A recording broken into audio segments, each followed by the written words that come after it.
first augments that we ever did. And now he is finally back. We might have had him on more than once. He's finally back, hanging out with me and TSG here, and we're going to talk ETHLizards, a little bit about Illuvium economy, but more about the partnership between ETHLizards and Illuvium and everything that's going to be happening with ETHLizards in the future. Like, there's so much happening right now, and even I'm way behind. I need to be able to catch up, and we're going to get Annie on today to solve that all out for us. Cool. Oh my God. Sorry, what? I had the video also playing on the side screen. Anyways, yes. So, how's it going, guys? I hope you guys are going to enjoy this video. Annie, would you like to introduce yourself and kind of talk about kind of what ETHLizards is doing at the moment? Like, a lot has happened. Can you give us a little minor breakdown, and then we'll get a bit deeper? Yeah, how much time you guys have? Because it's a list right now, to be honest with you. Go for it, man. Yeah, it's super exciting. I think most of the community here probably knows me, but for those that don't, Animositas, currently council member for both Illuvium and ETHLizards, and additionally am moving into a full-time role with ETHLizards in the near future. And so in general, the last, I would say, 3 months for ETHLizards have been the busiest and probably the most activity since like the start of the entire V2 collection when Kieran got involved and we took our approach to move towards becoming a Web3 gaming DAO and with a VC flavor. So really the last 2 months have been punctuated by the release of the white paper for ETHLizards, which is a pretty heavy focus in taking the long-term vision that we've got for the space and making it more real in the short term. And so what that looks like is expanding on the partnership front. So ETHLizards is already very well positioned with many of the best gaming studios in the sector, as well as a lot of the best infrastructure and ecosystem projects. And so we're going to be growing the partnerships section out dramatically. And then on the last front, in the community space, our intent is to dramatically grow the number of members that are within the ETHLizards community. And we're going to do that through gaming and gamification. And when I tell people that, usually their first question is, okay, so what size gaming studio you're going to be building? And the answer is we're not. We're not building a AAA gaming studio. We have some amazing partners, and Illuvium is one great example, but there are many others that are building fantastic games. We're not intending to scale up to become a 50 to 100 person studio. Instead, what we're looking at doing is building mini games, meta games, companion apps for our partners that are in the space. And so the idea is wherever you see a high quality Web3 gaming project, you're going to see, just like in the background behind me here, an ETHLizard floating around somewhere. And so our goal is to be ever present with all the top projects that are launching in the ecosystem over the next couple of years. Yeah, now that's sick, man. And obviously we've spoken about it like on and off for quite a while. And we've seen a lot of changes with the ETHLizard since it started. Like you said, like they revamped the team the first time, and it looks like, again, they're going in a bit more of a, I'd say, focused direction now with the changes that are happening. I don't know. Are you able to kind of mention what your potential role is going to be? I don't know why I'm quoting that. But yeah, I can. Yeah. It's been openly discussed. So the intent is that I would be moving on as the CEO of ETHLizards, which thank you for ETHLizards means our chief ETHLizard officer. So anyone that knows the project, memes, having fun, but being serious in terms of our support for projects in the sector, that intersection is exactly where ETHLizards wants to continue to lie. So very excited. It's one of those types of roles that is enough to entice me out of my current Web2 position. And it's definitely taking a lot, but this is the project to do it for me. Yeah. Two things real quick, right? One, Ricky Tan, Mona looks a little bit different on this episode of Gaming on the Block. I agree. Mona doesn't look as good in this episode as she usually does. I am very aware of that. And second, Annie, you said that it was enough to entice you out of your Web2 thing that you were doing, right? Mm-hmm. Why? Like, again, we've spoken about this, but I really want people to know where you're coming from as well. Like, because this is not a small move for you. What is it about this opportunity that was like, I can't say no to this? Because again, you are very different from myself, Skarks. You have a family, you're in a different part of your life than we are, and it's a big. like, what was the opportunity? Why was it so enticing that you're like, I can't say no? Mm-hmm. Yeah, so a couple things. My first position has always been that I don't intend to move into a game development studio, as great as they are. And again, I love Illuvium. I love all of the projects, the founders that I'm working with.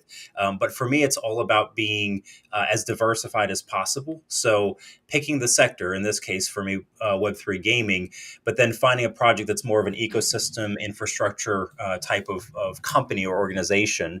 And so that's been one baseline requirement I've always had.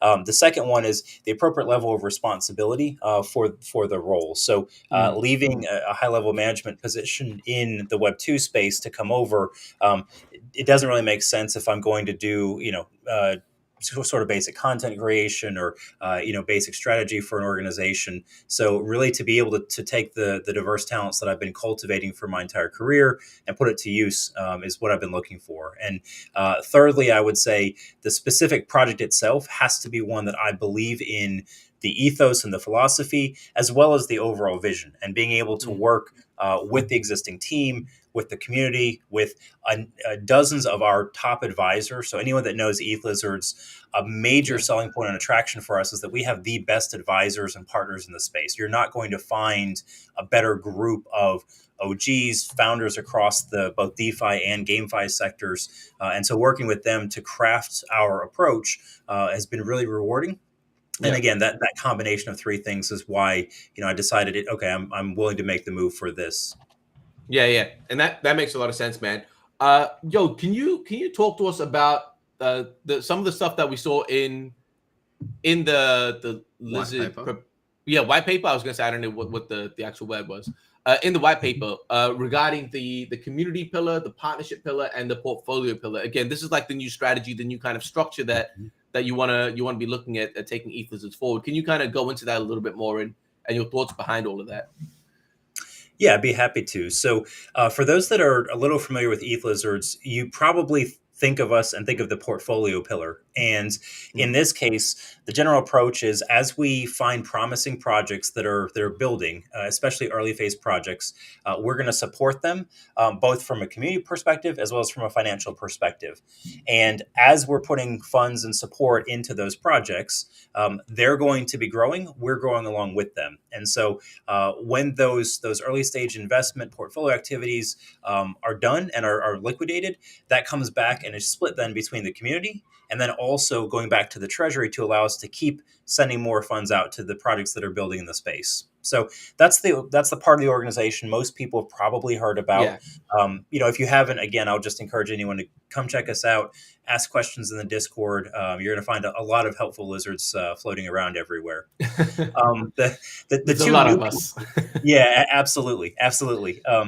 The two new pieces are, as you mentioned, TSG, the community and the partnerships pillars. So on the community side, this is where I mentioned the gamification and the gaming space. So our general concept is taking our IP, our lore, our community, and embedding it in our gaming partner projects. So this might look like an avatar that a project builds into their game that's an ETHLizard themed character that you could use if it's like a champion or hero type of gameplay. Maybe it's a tower defense game and you've got the ETHLizard tower that you can use, and maybe it uses its tongue to trap people or whatever it might be. So we're building with our IP into the partner games. And then also the reverse, where we take their IP, their communities, and build with our own gamification systems. So that might look like what I'll call a metagame competition, where you're competing for achievements across a variety of different games. You're competing in esports tournaments with all of our partners. And as you're doing so, you're also then playing and participating with ETHLizards directly. So those two ideas of really shared IP and shared communities in both directions, that forms the basis of the community pillar. And our intention there is as these projects begin bringing in real gamers, and no offense to anyone that's here, very few of you are actual real gamers. Yo, I'm leaving. PSG, we'll give you like half credit probably. But as you know, as we're moving beyond sort of the early stage investors, degens, builders, and founders that we see in the sector, and we get more actual gamers, professional gamers, esports players, guilds, like gaming guilds coming into the sector, that's who we want to begin attracting as well to ETHLizards. So just growing the community in that direction further is that second pillar. And then on the partnership side, again, we have one of the strongest brands in the sector. Anyone that goes out and looks at the Twitter Spaces or YouTube, and you see everyone who's an ETHLizard out there engaging with the community. This is a very rough estimate, but my rough estimate of our current holders is somewhere north of 35% of them are builders, founders, and or like full-time team members in Web3 today. Like they're, so we've got a really strong core of folks that are putting their life's work into this entire sector. And so with that, plus the fact that, we're actively focusing on infusing value into the communities that we're partnering with, makes us that partner of choice from a sort of B2B or org to org standpoint. And that's the last piece that we really want to lean on.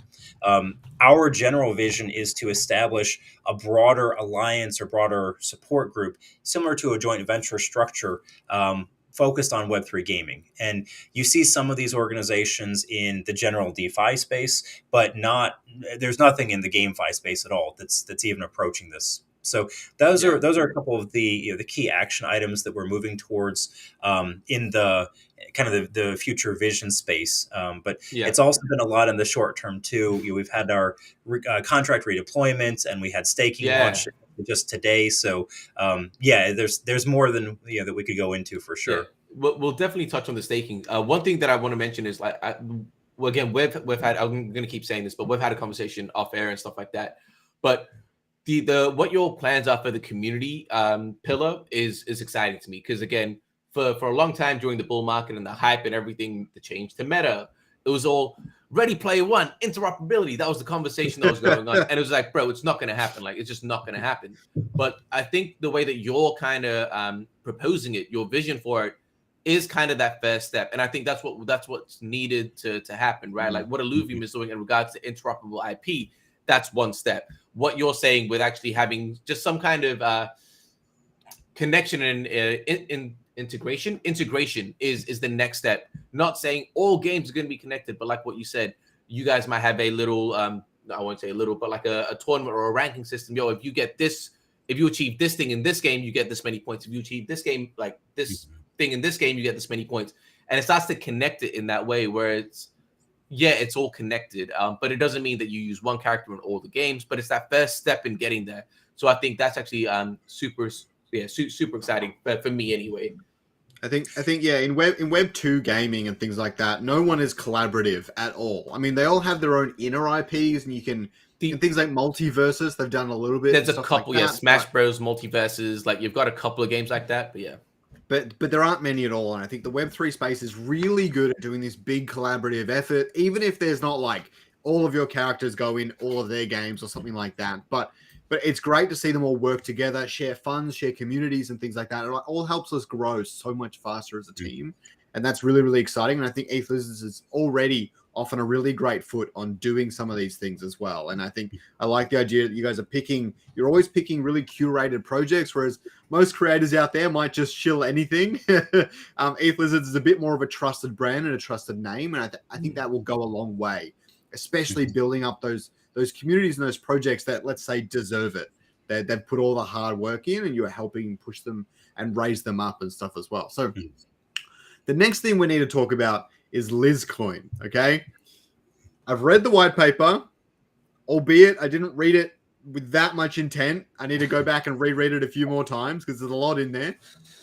Lizcoin, give us the whole rundown. I mean, it's been in talks for like 2 years now. I don't know how long it's been, but Lizcoin has been on the radar the entire time. It was on the table, off the table, on the table, off the table. Now back on. Like we're going to use ETH. We're going to use USDC. It's Lizcoin. What's Lizcoin? What's the buzz? What's the buzz, Annie?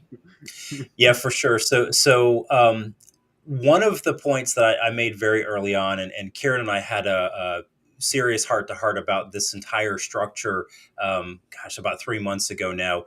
And what I told him is, look, in most of the discussions, in fact, almost all within ETHLizards, and even within other projects that are trying to frame out their tokenomic structures, they have a particular idea in mind, and it's focused around taking the same core content and utility and just adding as much on top of it as you can. That's important to consider as an option. But if you are able instead to build additional utility in, you can split the value of NFTs and tokens and have them be targeted in a way that makes sense. And so, I think this is one of the big failings of a lot of projects is they say, well, let's take all of our value and just create this single stack, and we're going to throw tokens in, throw 50 different NFTs in, but they're all doing basically the same thing. That's not our approach here at all. And I think that was one of the failings as our community looked at, does it make sense to actually launch a token? The first question is, why the hell would you need to? Like, you can use USDC and ETH, and there's no problem, right? Pick whichever one makes sense and just go with that. If you're going to launch a token, you better well have a good use case for it. Otherwise, it's going to go to zero because nobody wants to hold it. If it's only used as sort of a funding mechanism in the sector, there's no reason to do that. And so this was the dialogue I had with Kieran, was if we finish the overall design strategy and we come back to it and say, yes, we need a token, fine, we'll do that. But that's not the basis, is like, let's just figure out a way to launch a token. So that I think was a foundational principle that was different, SquareX, as you mentioned, as we were going through the last year and a half, all of the previous ideas for why do you need Lizcoin focused around, well, let's take the structure we have in the portfolio pillar with the current ETHLizards and let's diffuse that somehow. Let's dilute it and let's, just take some portion of it out. And when you do that, you're removing value from the holders. You can view it maybe like a stock split, but you're not adding any value to anybody. And so the question is, like, why would you go through all of that effort to just keep the same level of value within the ecosystem? So for us, Lizcoin is an opportunity, yes, on one hand, to provide value to initial investors who are going to be helping us to scale up the team to deliver these solutions that I mentioned on the community and the partnership side. But more importantly, it's the vehicle for this gamification space to be able to fit into the ETHLizards ecosystem. And so, for instance, let's say that you're playing one of these metagames. It may be the case, and without leaking too much information about it, because a lot of this is still, I would say, confidential, you may only be able to do so by virtue of using Lizcoin. Let's say that you want to have a battle pass to participate in our mini games, our companion apps with all of our partner projects. Well, maybe you can pay $20 in USDC for that, or you could pay $15 in Lizcoin. So having actual utility built in from the very get-go on the token means that there's actual buy power there. In the same way, on the partnership pillar, we're going to use Lizcoin with our partners to be part of both DAO governance. So we'll have a sub-DAO set up for each one of those three pillars that you mentioned. And in the partnership space, let's say that your Illuvium or your Civitas or your NOR or one of these other projects that we're working together with, in that case, then maybe you want to hold 10,000 Lizcoin or 100,000 Lizcoin or 1,000,000 Lizcoin, and you want to stake that with us as a project to be able to participate in governance in helping build out the overall ecosystem. So in general, that's why Lizcoin. And SquareX, to your point, there's a lot of details you can go through as far as how we're going to distribute it, and the overall distribution, investing schedules, and so forth. We've had at this point about 6 different tokenomics experts that have either fully developed their own token frameworks for other major projects, or this is basically all they're doing is consulting in the Web3 sector on tokens that have worked with us on it. So we feel very good about the overall framework. And if anyone wants a little bit of, light reading for your bedside, go and check out that portion of the white paper. You'll be able to go to sleep pretty quickly, I suspect, because it's dense.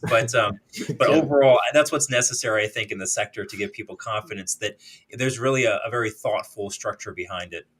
Yeah. Yo, it's funny when you said that about light reading. The first thing that popped into my head, and again, this is the nerd in me, but when Hermione in the first Harry Potter book movie just comes in with that massive ass book, just drops it, says light reading. Yo, Yeah. yeah. No, that's sick, man. I'm excited to see how it is. Again, I honestly, I'll be completely upfront. I was against the idea of a Lizcoin just because, again, it's like, what is going to be the utility? It seems like, no, I won't say it seems, but it could easily be perceived as, yeah, it's just a way to get funds, like whatever it is. But again, now that I know that you're at the potentially going to be at the head of this, and the way that you kind of view things and move, I know it's going to be well thought out, right? Like even what you've just explained, and I know that what you've explained is probably like a tiny percent of all the things that are actually going in the back end. So yeah, I'm excited to see how that goes. Okay. Yeah. And I'll make one other comment too, because I know a course. lot of our audience for this video is probably very familiar with Illuvium. We have a lot of elements for the Lizcoin token that are kind of based foundationally off of the ILV token structure. And so when you look at a kind of staking rewards, and you look at like RevDis structures, we took some of the best elements of that, and I think we improved upon them, to be frank. And this is one of the discussions I had with Kieran was, as a project, Illuvium has some of the best experience in the sector with, if you do X with a token, then Y is going to, be a follow-up impact. And so we were able to leverage a lot of that experience over the past 2 or 3 years in the Web3 gaming space to really, I think, build some improvements to that type of framework. But if you are Illuvium focused, it's actually not going to be as complex for you to get into the token understanding as otherwise. No, 100%. And I'm actually really, really grateful that you brought up the elements of the Lizcoin like that, because what we want to talk about now is the elemental lizards. Yo, you see that transition. This guy. Oh God. Yeah. All right, so elemental ETHLizards, man. So as soon as he said the word elements, I was like, all right, yeah, boom, got it. But no. So, like, talk to me about the Elemental ETHLizards like I'm 5. I have no idea what's happening there. I do love the idea of new art, though. That's awesome. Like, so what's going on? So if you're 5, we've got a cool fire and a cool water lizard. You want to have one to play with. No way. Done. Nice. That's it, man. That's what the elemental lizards are. So in all seriousness, though, that's the simplicity of the structure. Is the current ETHLizards that everyone knows and loves. You've all seen the artwork. They're focused entirely on this portfolio sub-DAO structure. The Elemental Lizards will be an additional collection that we're going to be launching. The lore at the moment is a closely guarded secret. I would say it's as closely guarded as the Illuvium lore is at this point too. So anyone, again, knowing is aware of that. It might win an award. It might, absolutely might. In general, we're going to be releasing some of that information over the coming months, but we'll be launching Elemental Lizards, and again, themed as elements such as fire, water, and so forth. We'll give some more details on to what all of those are later. They're probably not all what you might think. So again, speculation, looking forward to running rampant. But these elemental lizards, instead of focusing on like the portfolio or the partnerships pillar, like the current version and Lizcoin are, they're going to focus on the community pillar.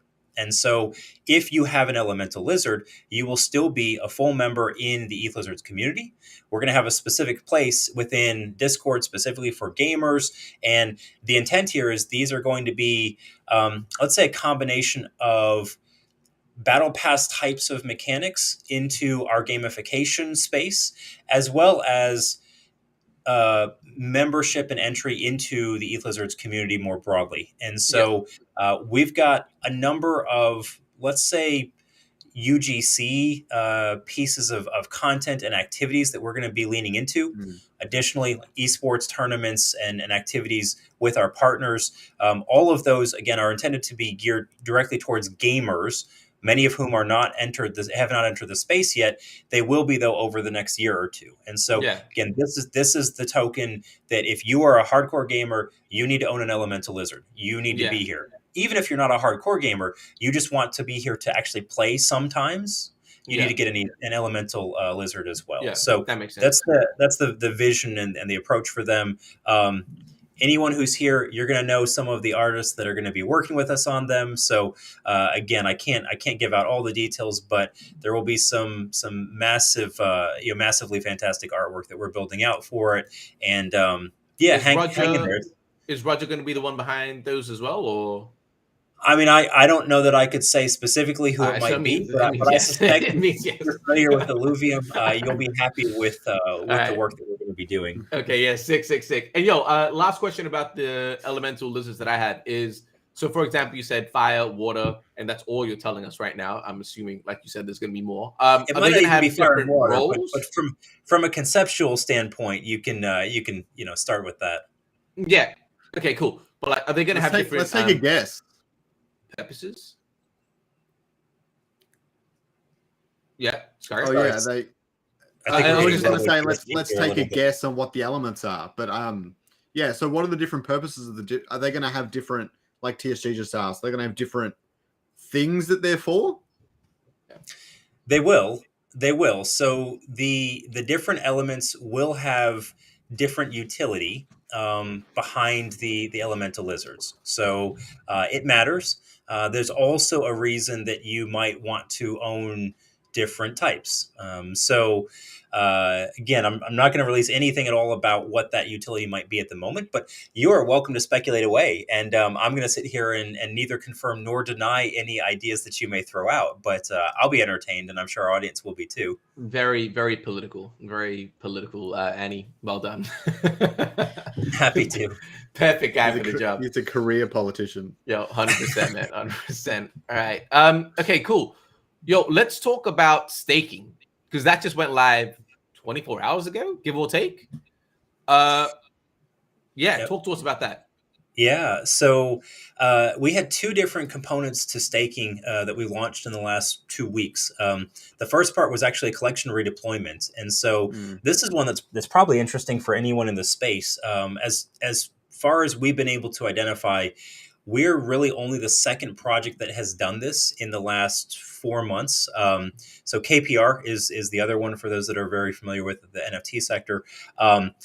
And in this case, what we did is we created an entirely new, let's say, identical line to the existing Genesis and V2 ETHLizards, and we airdropped them to the current holders. In order to do that, it required very extensive coordination with the marketplaces, because obviously when you've got two different collections that are out there that are the same basic utility, you got a lot of risk of people putting in bids or having open bids on an NFT collection that you've now got a new one that's taking the place of it, and so a lot of work with the marketplaces, a lot of technical work on the back end to get everything prepared with the new collection, to manage the airdrop activities, major communication, as you can imagine.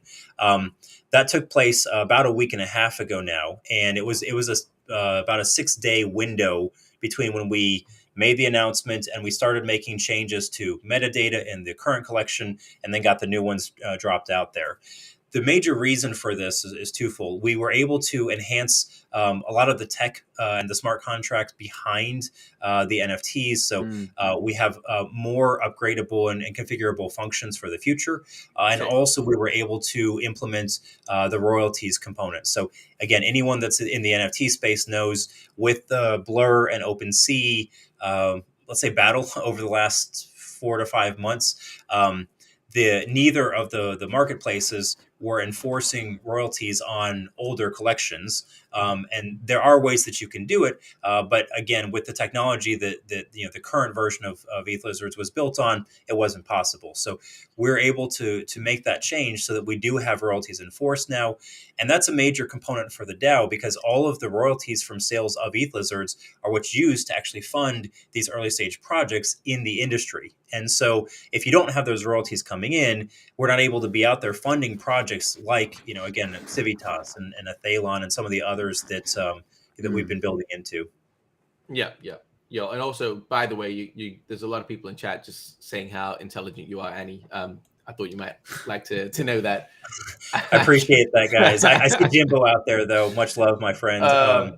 And Crystal as well, Ricky. No, I appreciate it, y'all. So that was the first component of staking that we had to launch, and this was critical to do that before the second element, which is the actual staking of now the newly deployed ETHLizards. And so this actually, it's been about 13 hours now since we had staking go live on mainnet. 13. So yeah, very, very recently. Any of our ETHLizards that are out there, if you haven't staked and you're planning on doing so, you still got time before the first 24-hour cycle ends. So staking for the ETHLizards is essentially basically a rolling daily calculation for how long your ETHLizards have been staked. And once we do have those distributions of funds from, again, the early stage investment activity, the duration of that, along with the fact that you've participated in governance activities and other community-facing topics, is what's going to allow you to be eligible for that share of the revenue distribution on the back end. Cool. And So with when are these revenue distributions starting? Did you say when?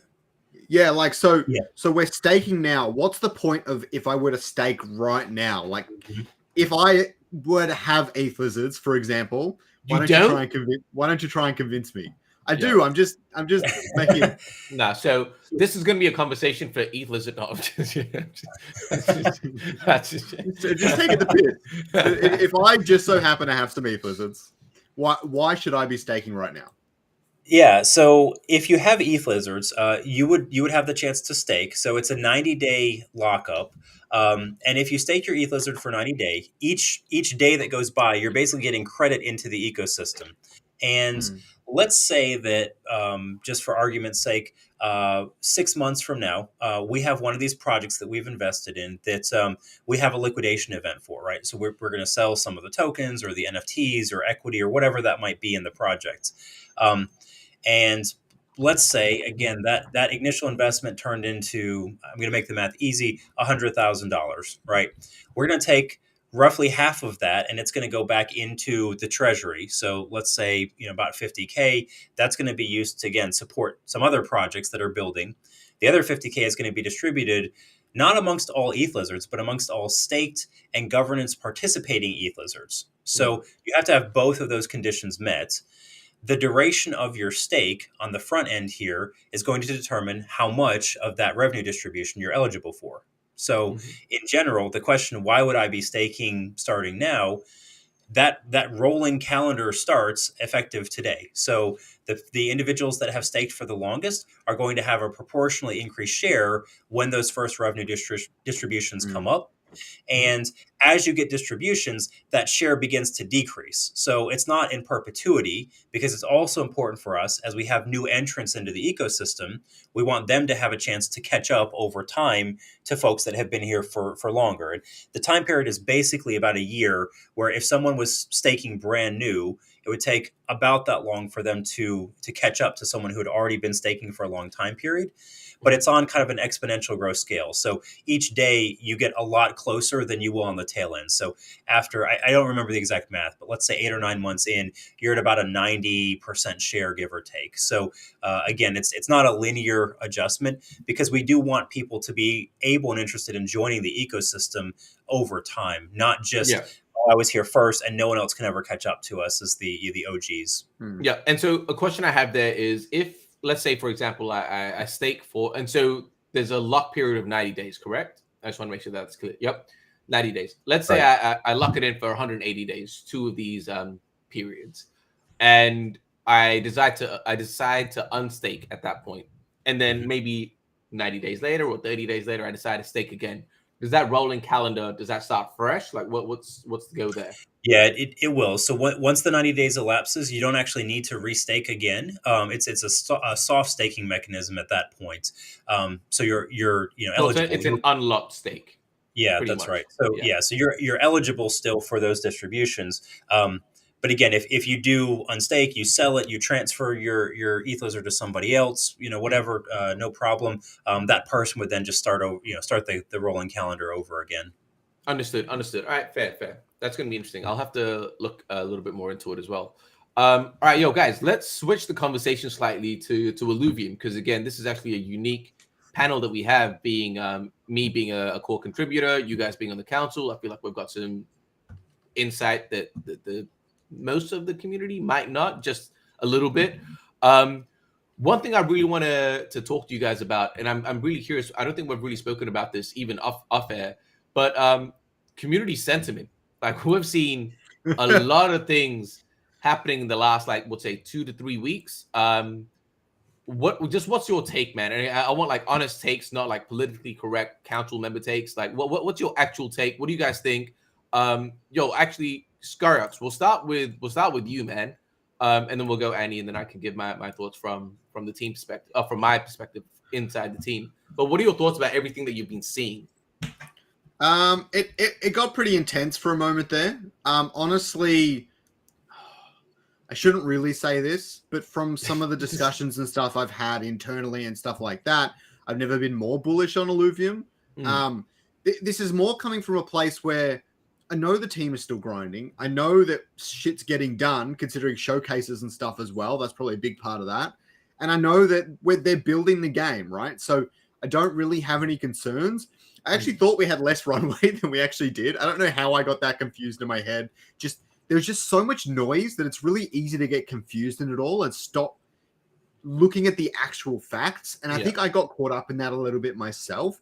Obviously, I didn't let that take control of me and the council or anything like that. But I did get a little bit confused, right? So I've never been more bullish. I think we're in a really unique position. We're doing really, really well. And if it wasn't obvious already, I know that the founders themselves, and Kieran made that announcement about the 300k tokens, but that was always on the table. The founders are not going to let the founders are not going to let this go to zero. They're going to put everything into this if they have to do so, right? Like, there's no one's doubting that. So I mean, apparently there were people doubting that.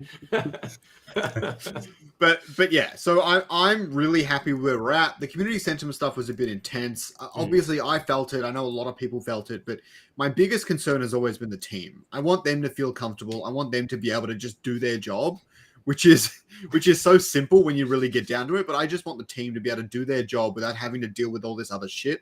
And when the team was getting involved, trying to not necessarily calm everyone down, but getting involved in these heated discussions, I'm like, they've got better things to do. We don't really need to be taking time away from them. And that was probably the biggest thing that stressed me out, if anything. Yeah, and that's fair. And what's your take, Annie? Like, do you think that some of the sentiment was valid? Like the concerns, like what are your thoughts? Mm-hmm.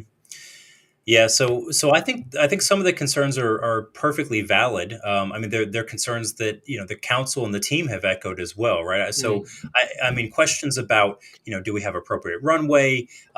Questions about overall timeline for delivery and so forth. Like those are always valid questions. Like I would never argue otherwise. Anyone that does, I think, is just being silly. Like if you're not willing and able to have that type of an open discussion within a project, literally that's the biggest red flag for me of all, is if you can't openly discuss those types of topics.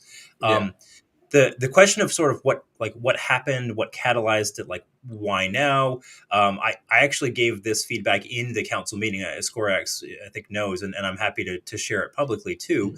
I gave Kieran the feedback. I think one of the big challenges is as a project that has successfully built a very large and passionate community before the game is fully launched. This is an advantage on one hand, because you've got folks that are absolutely here, diehard Illuvium fans that are going to be ready to go from day one when the product launches. Very different than most Web 2 studios. That's a fantastic advantage. The disadvantage is if you don't have enough to keep people interested, or even if you've got good gameplay. Again, there are 4 different titles out, from Beyond to Illuvium Zero to Overworld to Arena. All of those are engaging, but people are waiting because they don't want to burn themselves out on playing an alpha or beta version before the game launches. And so what you have to do as a project in that case is one that honestly a lot of Web3 gaming projects have looked at over the last 6 months and said, we're not even going to bother. Like, I cannot tell you how many projects I advise or consult for, or I'm in the communities and I know the founders very well. And they have said point blank, look, guys, we fired our marketing teams and we fired our community managers and we fired everyone that is in the Web3 space that its job is to attract and retain gamers because we don't want them here waiting for a year and a half with nothing to do. Like literally, there's nothing positive that can happen with that if you don't spend a lot of time, money, and effort giving them something to do that's fun and engaging. All they're going to do is sit there and wonder, like, when is the game going to come out? And that eventually creates this really toxic environment. And a lot of projects have recognized that. Even, again, amazing projects, and I think you can take it both directions. What you have to do, though, is make a decision.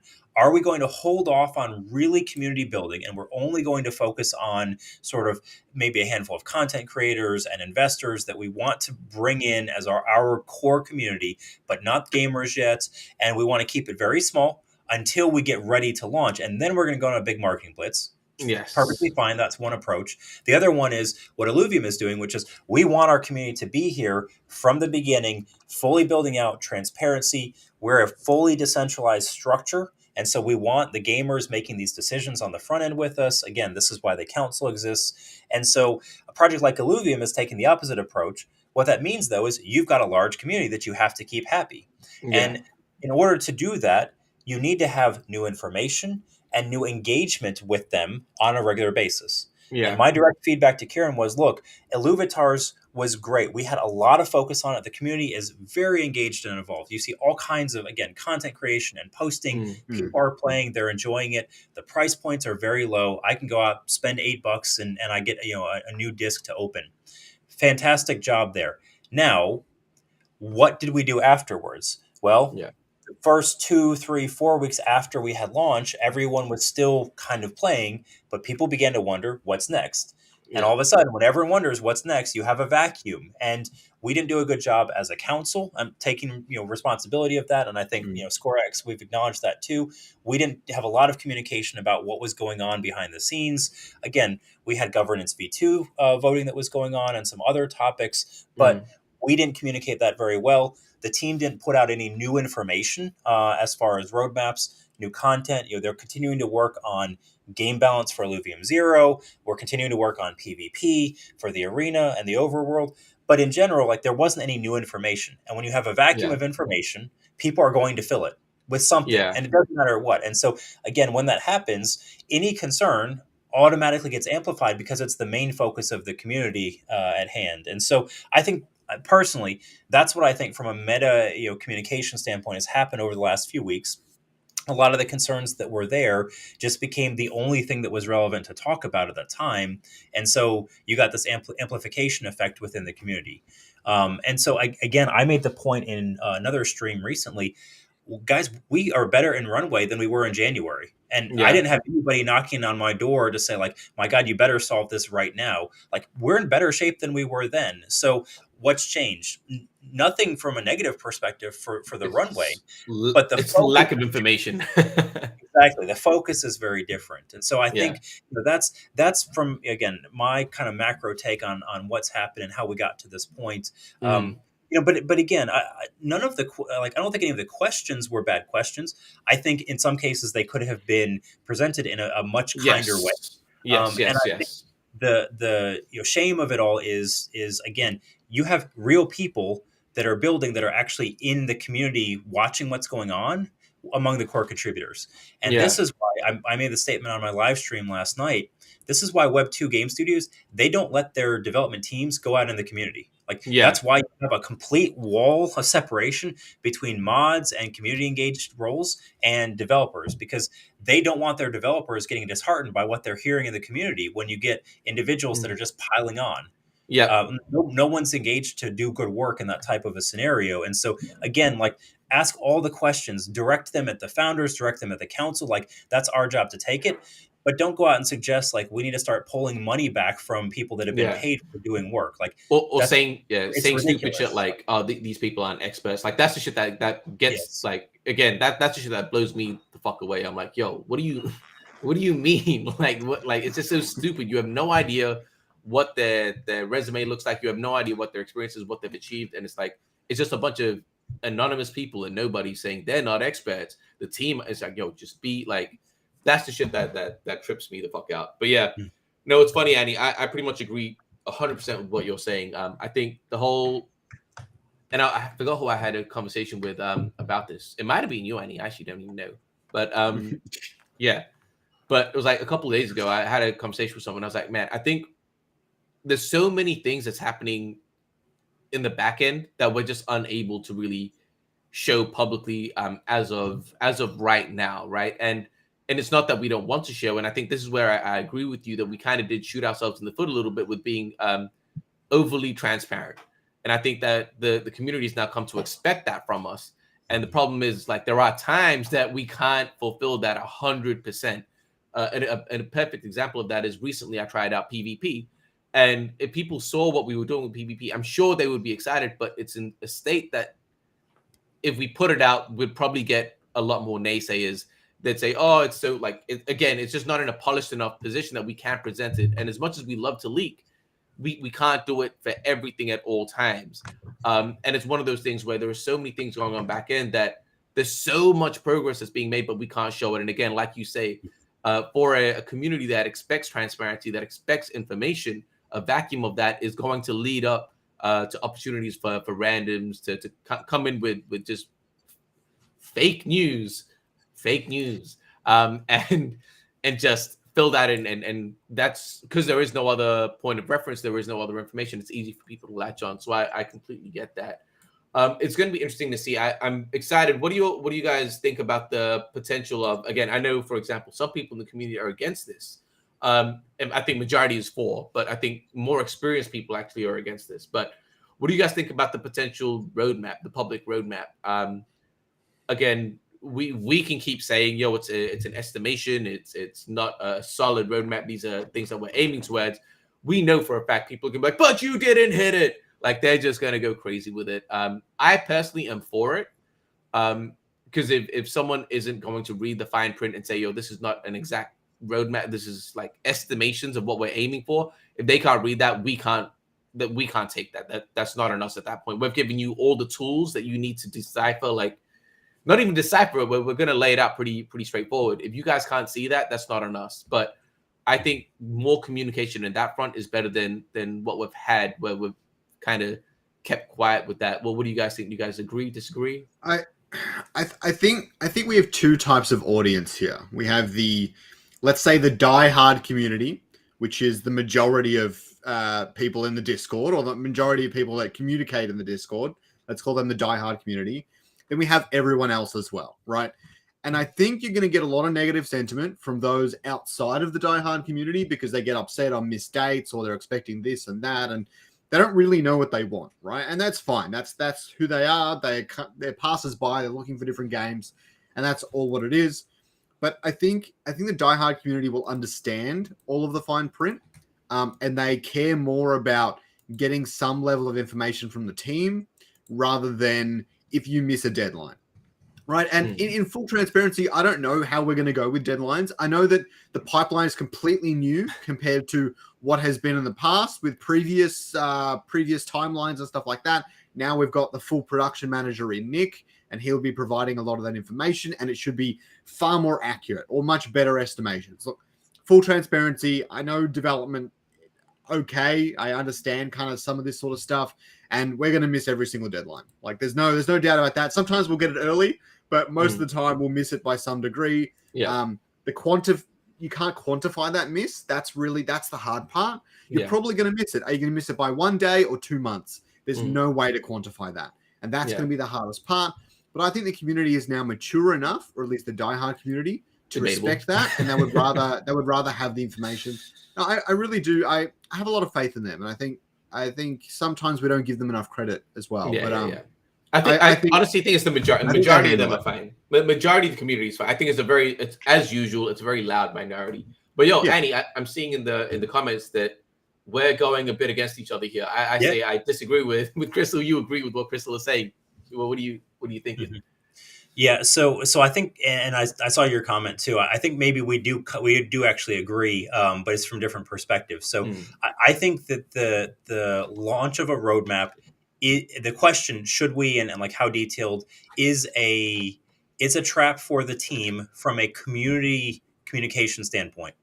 Because I agree with Scoriax's feedback too. Having been in software development for well over a decade, you are not going to be able to estimate even a non-innovative project or product that you're going to be launching. So it's not going to happen with any high degree of accuracy.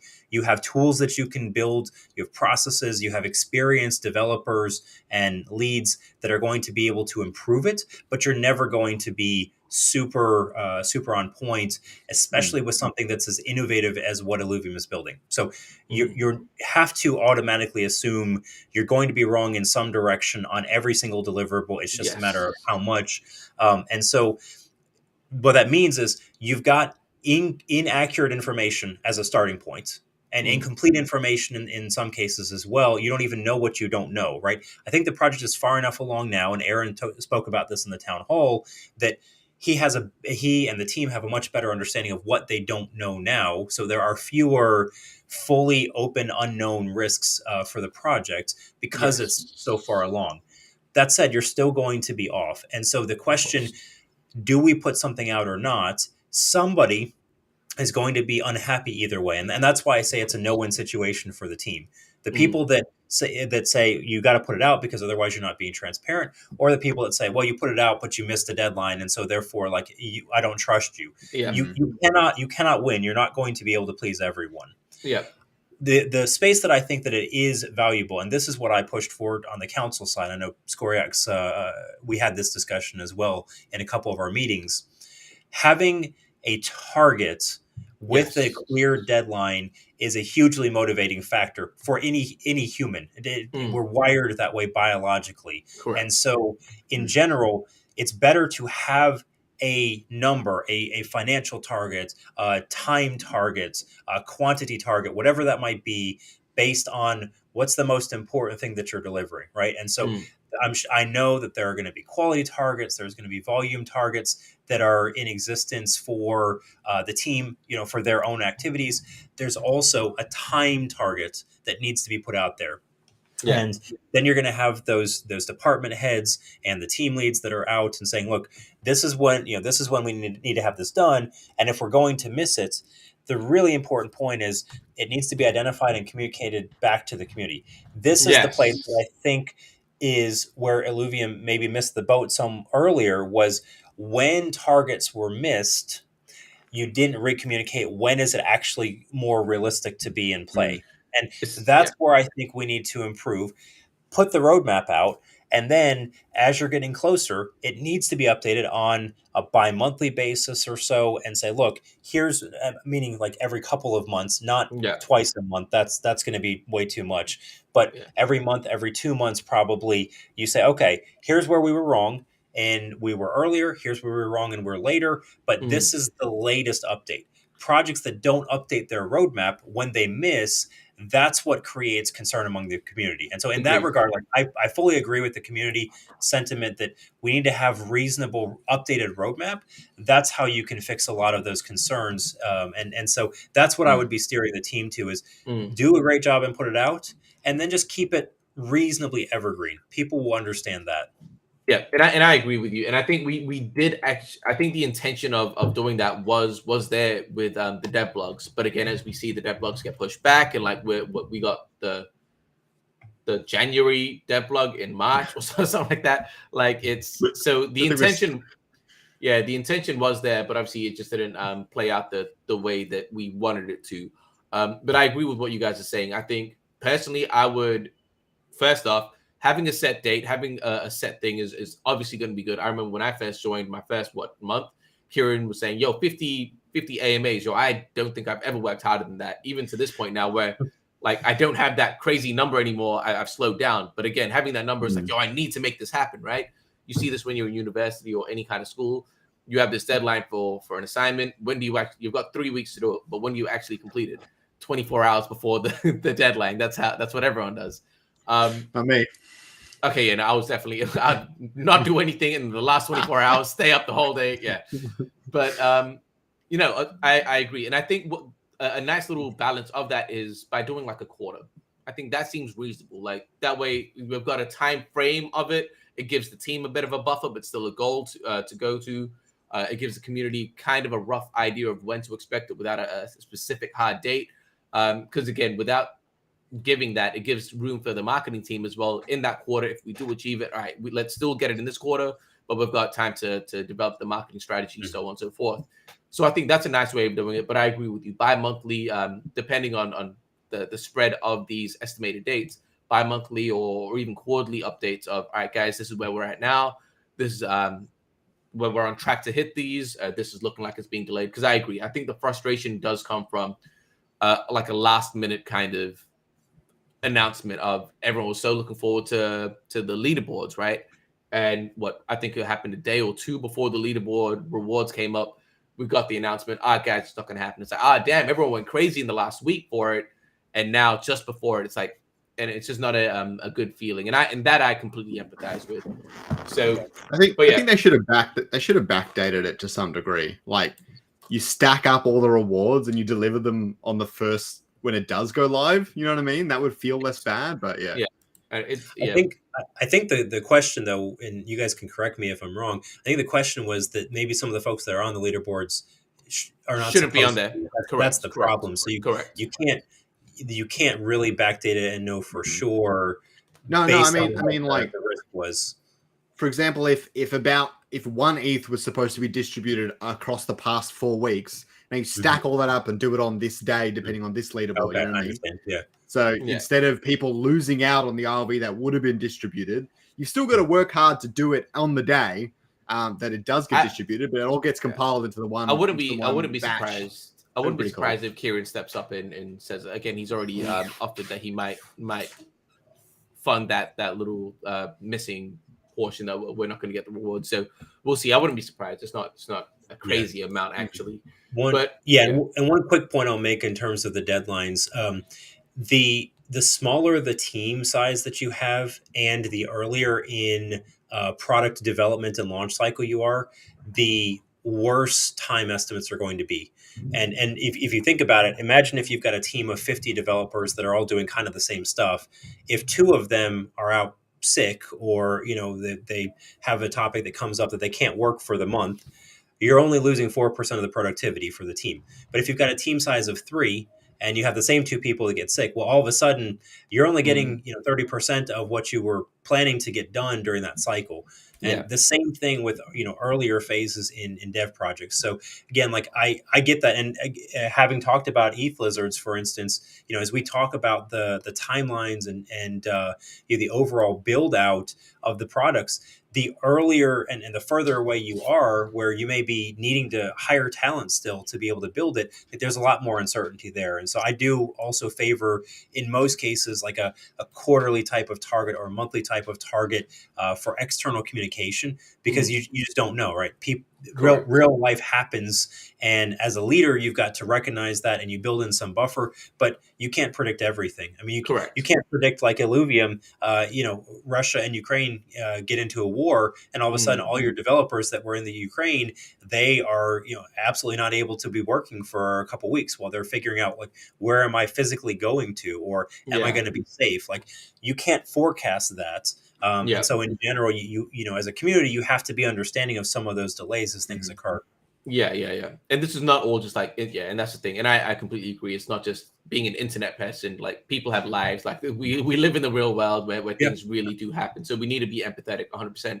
All right. Overall, it seems like we all agree that there are things that could have been improved. We understand why the community sentiment got to where it was, but we're all still pretty positive. I definitely am. About everything that's going on. I wish I could say a lot more than I'm allowed to say, but part of the job, it's not allowed. I'm, again, being very political like Annie and not spilling the beans when I shouldn't.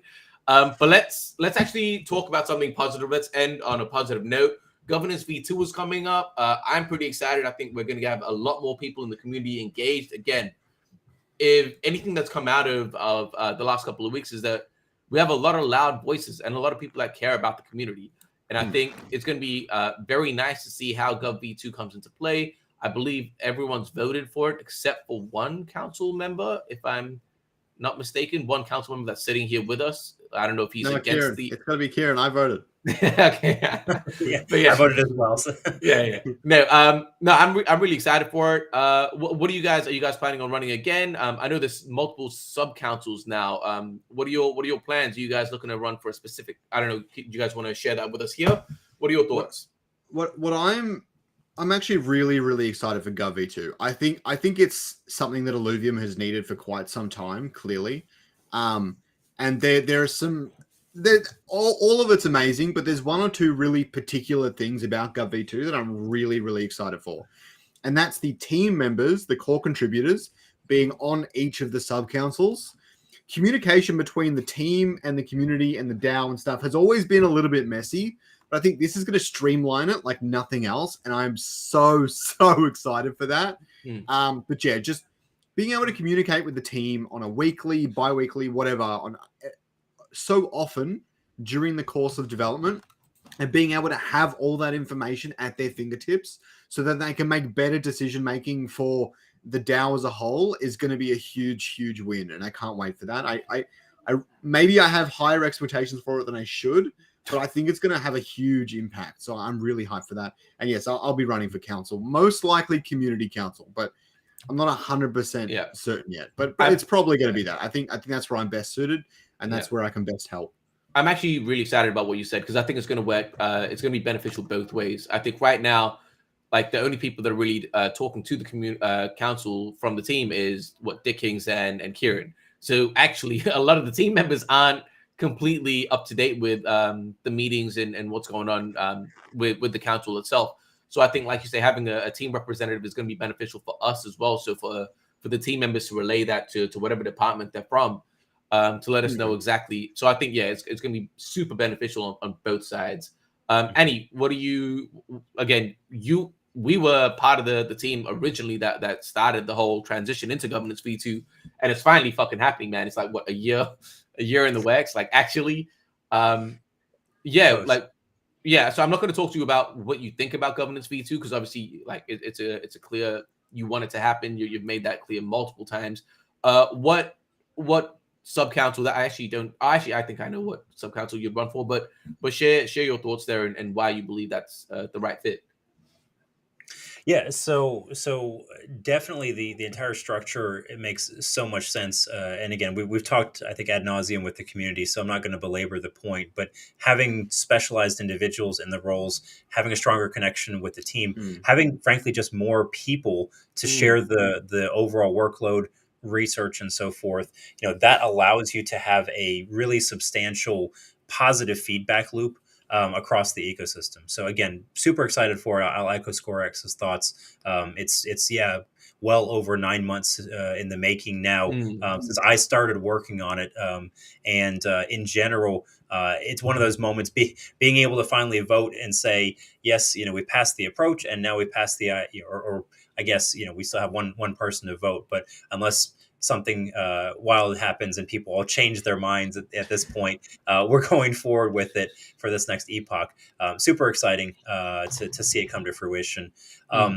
As far as me personally, so I honestly have not decided yet about running for next epoch. And again, I think everyone would kind of understand, given the additional responsibilities I'll be taking with ETHLizards, I'm trying to weigh, does it make sense for me from a capacity standpoint?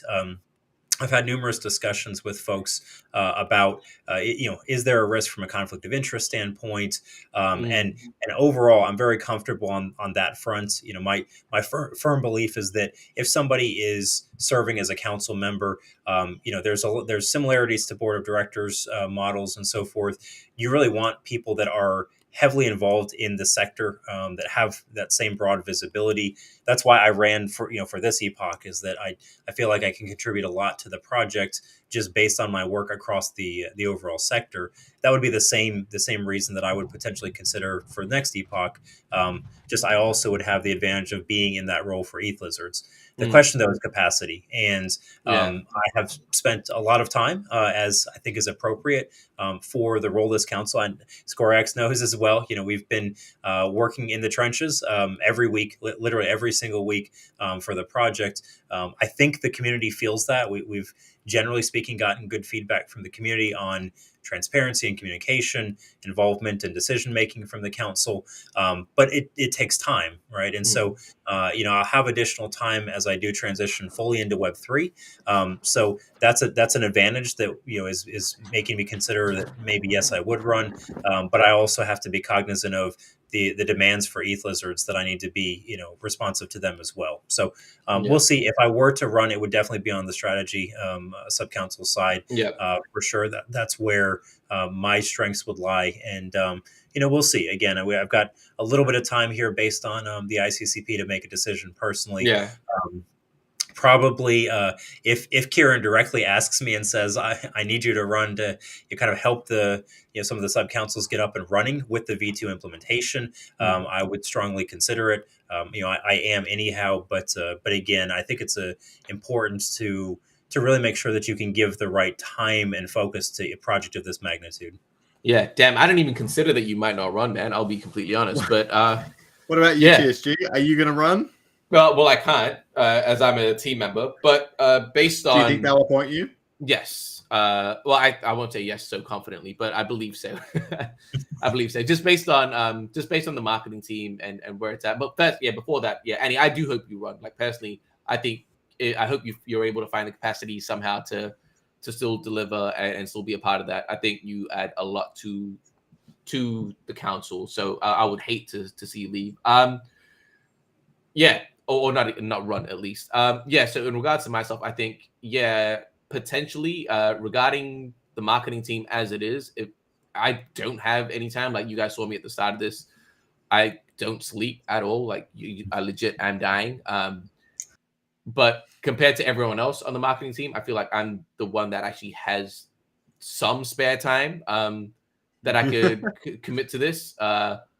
So I think it makes sense. It makes sense that I'm going to be the one. And again, for anyone that says or doesn't know what I actually do and what I bring, like I've done this kind of thing for quite a while. Skyrock saw me for the first time in that kind of marketing headspace and actually like doing being a professional, not being a content creator. And it's being serious is so funny. I mean, funny or effective, but But when it has to be done, it has to be done. And I've definitely got the skills to add value to that sub council, the marketing sub council. So we'll see. If I do get nominated, I'd be happy to. But it's going to be interesting. I'm very excited to see who puts their hand up, how this all goes. When should it start? I read it, but I forgot. It's in like a couple of weeks, right? Like the entire process, like the 15th or something. The 14th or 15th, yeah. Yeah, 14th, 15th. Yeah, so about a week, give or take. So it's going to be fascinating, man. I'm excited. If I am being nominated or if I'm going to be included in some capacity, I probably won't do the videos like I used to, the nomination videos. So I'll have to talk to Dick about an alternative solution. I've told you guys off air, potentially like a larger group discussion, a debate, a panel type vibe. If you guys in the chat have any kind of idea, let me know. Reach out. Definitely open to ideas. But yeah, cool, man. Look, that's we've talked a lot. Again, guys, this is very late for Annie. He didn't expect us to start this late. We appreciate you, Annie. And before we sign out, any kind of last words before we close the show? No, I don't mind at all, TSG. I do it for the fans. So I appreciate you all coming out and the good engagement in the chat the whole time too. It's always fun. I think my last feedback would be, because again, knowing who's watching and who's probably going to be catching this later, a lot of you are probably thinking about running for governance, and I would always encourage people, if you're considering it, give it a shot. There's again, as long as you're willing to commit the time, if you were actually selected, then you should definitely be in. So in general, that's my biggest request for the community is we need good people who are committed to the project, who are knowledgeable and have experience that's relevant. And that's a critical interaction between the community and the team to keep things successful. And so again, we've put a good structure in place, making sure that we've got a sustainable framework is step one, but then getting the right people into that framework to be able to be successful is step two. And so, looking forward to seeing who does step up for this next epoch. It's going to be a critical one when you look at the overall launch timing for the game. 6 months, right? Epochs are 6 months now. Yeah. It's going to be. This is, like you say, it's going to be a critical epoch. That's for sure. June through November. So. Just quickly, like if the game were theoretically to launch in December, do you think they would? Do you think we'd extend the epoch a month or two? Because all that conflating in one batch would be kind of wild, and I don't think it's a good thing. I think we would adjust accordingly. Like we would adjust the release accordingly. We'll discuss that when it comes to it. I wouldn't say we're not against it, but I think there's a lot of variables that we'll have to take into account before we make that decision. So it could be an option, it could be a possibility, but I don't think it's the only solution for sure. But all right, awesome, cool, yes. All right, so you want to say anything? Tell everyone that you love them. Thanks so much for jumping on, Annie. We really appreciate it. Don't forget to go subscribe to Annie. Hopefully the link is in the description down below. Yeah, Annie's like, I don't even do content like that anymore. But no, it's really great. Annie's always been the one that's so embedded in the Web3 space and understands so many different projects and so many different things happening. I think having Annie at the helm of ETHLizards, I couldn't think of anyone better, honestly. So that's really exciting. Obviously, I'm invested in ETHLizards, so the bias is absolutely real. But no, I'm really glad you're taking on the ETHLizards project. I'm really glad you've been with us for the council. You've done a great job. I look forward to seeing you on the next council, regardless of what you say. And thanks for joining us. Yeah, cool. All right, Annie, I don't need to say anything about you, man. Yeah, you already know how I feel about you. I do. All right, guys, appreciate you all for watching. We'll catch you guys next time.